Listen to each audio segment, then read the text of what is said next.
This YouTube studio is fake. So is this hair, and this mustache, and this mustache, and these glasses, and this badge,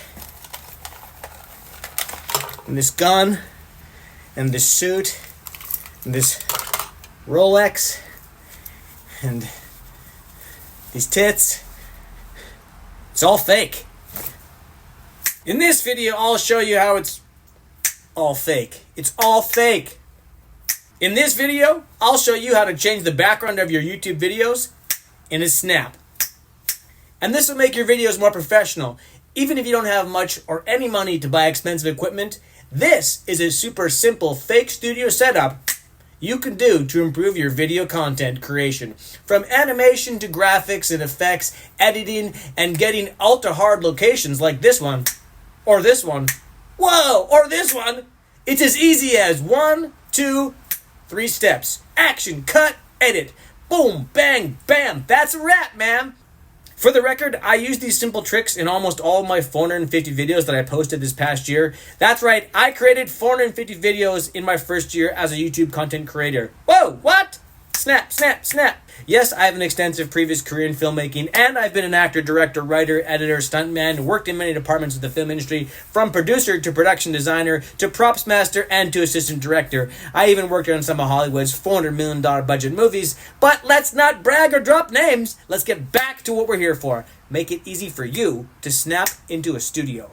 Let's get stronger together right now, and this is here and how. In a simple home movie magic, it's made, the trade secrets revealed in 3, 2, 1.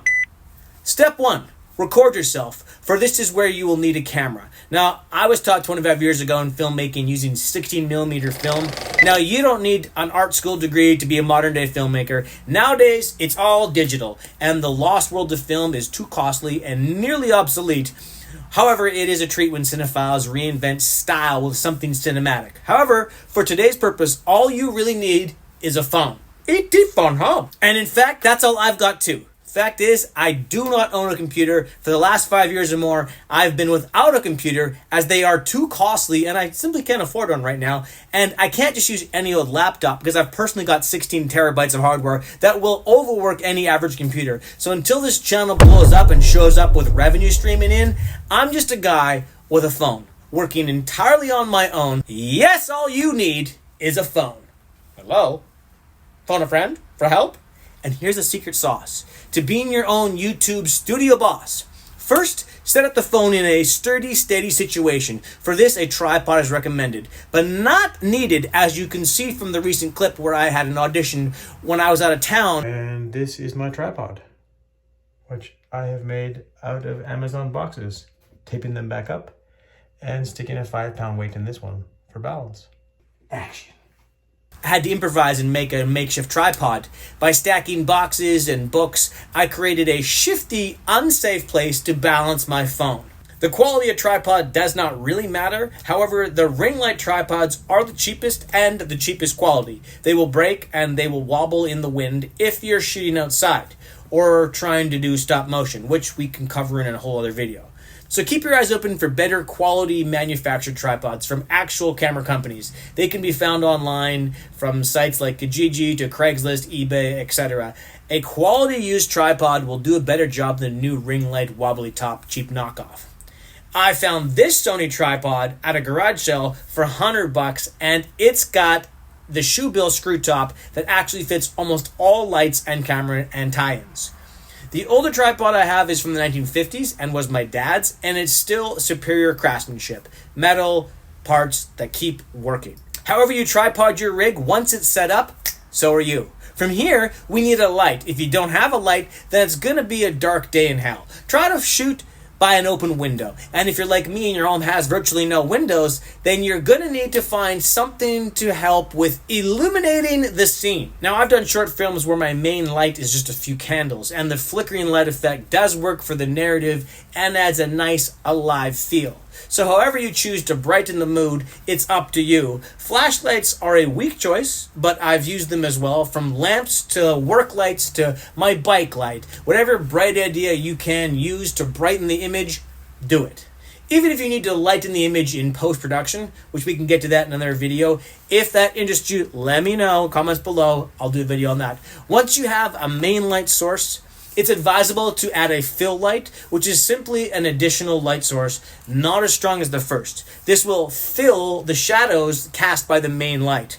And if you're really pro, you can add a backlight to define the back of your head. But that's more an advanced level filmmaking, like adding an eye light and bounce, etc. A bounce board is a good idea and can be anything from a white piece of paper to a tinfoil turkey pan oven cover. Pro bounce boards can be as cheap as styrofoam or these pop-up materials that add a glimmer or shimmer to your subject. So yes, recap. Step 1. Camera phone on a tripod of whatever quality you can craft or afford, adding light from a natural sun or some other source, from a candle to a lighter to a spotlight. The more uniform the light, the better. However you can cut the cheddar to say cheese. Then it's time to hit record. Step 2, and record your video. This hot pro tip can be made a lot better if you're able to script your story or speech. You don't need to script yourself, but often people and ah too much because they find talking to a camera awkward. So script what you can to feel natural, and if you're finding it weird to speak to camera, practice that. That's what we actors do at rehearsal, to iron out the awkward kinks and find the cue and clues to emotionally engage at the right time. So by now you should have recorded your scripted story, and I'll do another video on this with wicked tips to tell any scripted story without memorizing a page or any lines at all.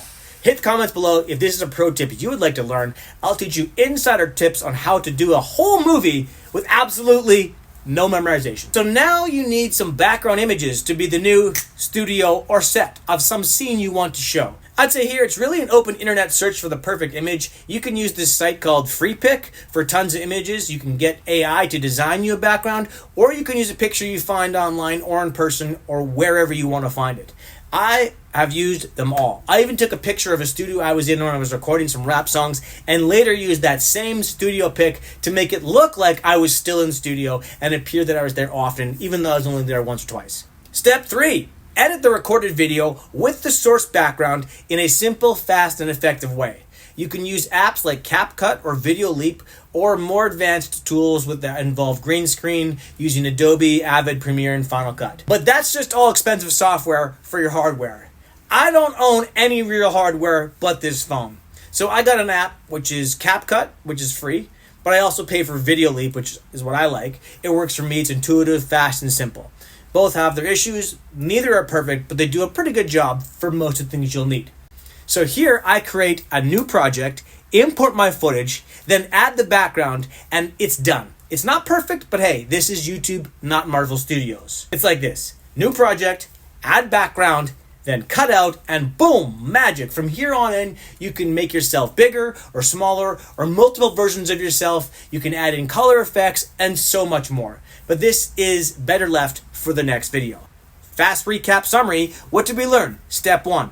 Record yourself, set up a camera using a tripod or something to stabilize your camera phone. Step 2, source a background image you like. This can be real or AI generated. Step 3, edit them in an app like CapCut or Videoleap. Done. Bonus step 4, make more. Repeat these steps to create stunning effects and simulate your exotic locations when you're still stuck in your shitty apartment pretending you're on your own Hollywood location studio. If you found this helpful and want to see more how to make cool content creation videos, then spike the like and subscribe if this your vibe and tribe. Till next time, stay cool and be bright.